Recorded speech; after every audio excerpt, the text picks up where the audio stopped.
Na verdade, se envolver em campanha eleitoral, os 100% se envolve, né? Sendo candidato ou não, naturalmente, aqueles que não sairão diretamente, né? Os que não sairão candidato vão prestar apoio a alguma candidatura.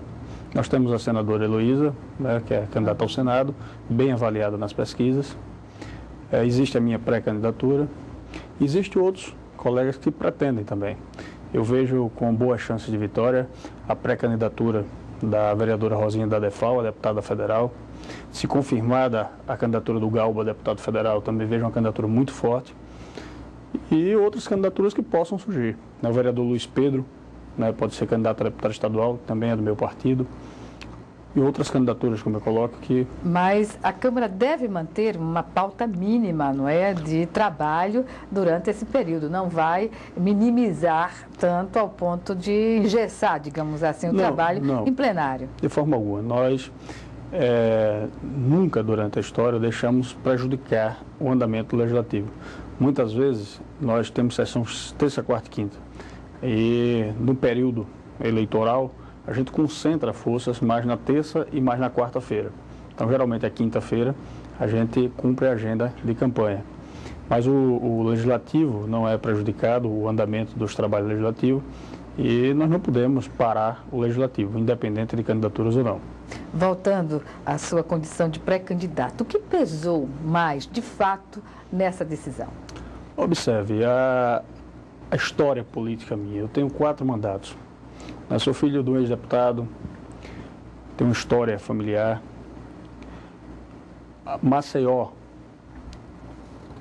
me avalia bem nas pesquisas, eu tenho analisado as pesquisas.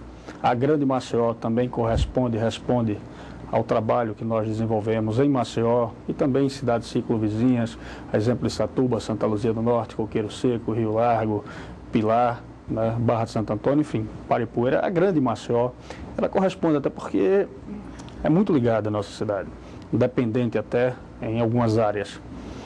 E há essa ligação e os dados, as informações que nós temos são favoráveis à minha candidatura.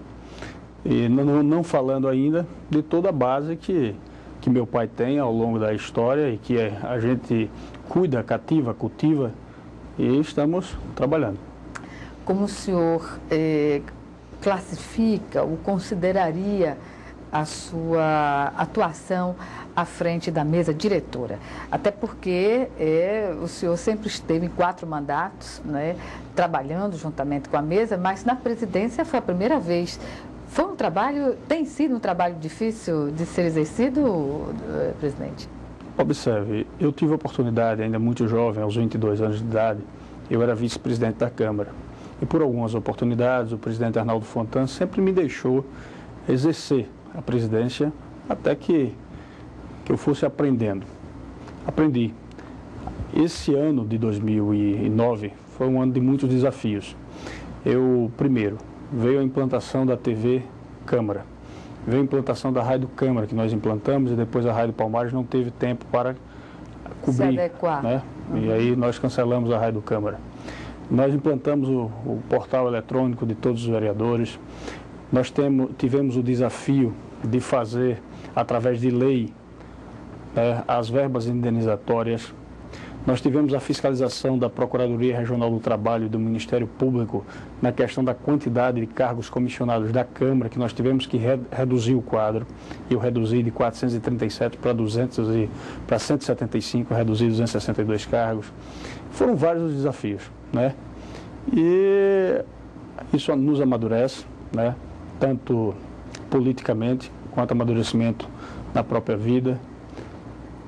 Foi um ano difícil, mas foi um ano que, graças a Deus, nós fechamos todas as contas da Câmara, pagamos tudo rigorosamente em dia, né? Contamos com o apoio dos vereadores, com o apoio do prefeito, que foi muito importante a contribuição do Executivo com o Legislativo. E valeu. Foi um ano de desafios, mas foi um ano que me deixou mais experiente. Vereador, no próximo bloco a gente inicia falando sobre a relação da mesa com a bancada da oposição. A gente volta em menos de 1 minuto. Até já.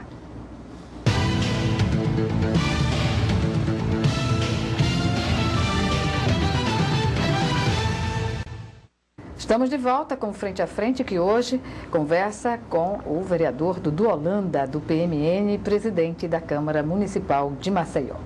Vereador, eu perguntei no bloco anterior e agora reafirmo esse questionamento sobre a relação da mesa diretora com a bancada de oposição, que no início, na legislatura passada, era restrita praticamente a 2 pessoas. E hoje tem uma bancada mais expressiva e que faz valer a condição de oposição. Observe, nós tivemos, na minha eleição de presidente, a contribuição da oposição. Na minha formação de chapa, a minha terceira secretária é a vereadora Tereza Nelma, que é oposição ao governo. Nós temos que separar se é oposição à mesa ou se é oposição ao governo Cícero Almeida. Da bancada de oposição ao governo Cícero, existe a vereadora Tereza Nelma, existe a vereadora Heloísa Helena, o vereador Ricardo Barbosa, e existe de forma também independente a vereadora Amilca Melo. Acredito que sejam esses. E hoje o vereador Marcelo Palmeira, que assumiu o lugar do vereador Nery Almeida. Então eles formam 5 vereadores, a bancada de oposição. Mas uma oposição propositiva, uma oposição que, quando os projetos beneficiam o nosso município, a bancada de oposição vota, não é uma oposição radical. Nós tivemos inúmeras votações que nós contamos com a bancada de oposição.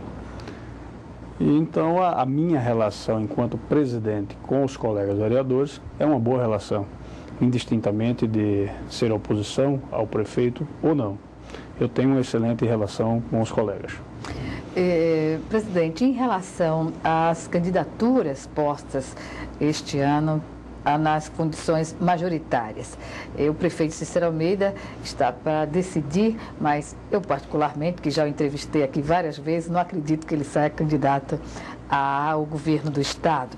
Mas o senhor já declarou para a imprensa que iria trabalhar justamente na candidatura, se assim se confirmasse, do prefeito Cícero Almeida, até porque é o seu candidato e ele o tem também como candidato agora com essa nova composição da mesa diretora. Mas, particularmente, o senhor acha que seria uma candidatura favorável ao prefeito? Observe, isso é muito particular da decisão dele.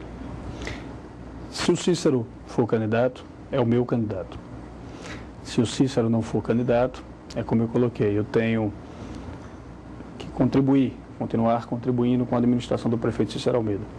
Mas, sem sombra de dúvida, as pesquisas dizem que seria um forte candidato, né, para a disputa dessas eleições com o atual governador Teotônio Vilela, que está definida a candidatura do governador. E se o Cícero fosse candidato, seria um forte candidato. Caso contrário, se o Cícero não for candidato, eu acredito que favorece muito a candidatura do governador, porque vai surgir as novas alianças após a decisão do prefeito Cícero Almeida, que será uma decisão importante para os rumos partidários dessa eleição. E tem candidaturas aí colocadas, né, que podem mexer com esse quadro eleitoral. O senhor particularmente acredita numa candidatura, já que a sua família tem tradicionalmente uma proximidade com o senador Fernando Collor, de alguma candidatura dele aqui ao Executivo? Observe, eu falei com o senador o ano passado. Em algumas ocasiões ele me ligou uma vez, outra vez eu estive com ele no casamento do prefeito Cristiano Mateus com a prefeita Melina, mas não tratamos sobre política. Eu estou aguardando, né, a posição do prefeito Cícero Almeida, para daí depois nós discutirmos quem será o candidato do prefeito. Que seria uma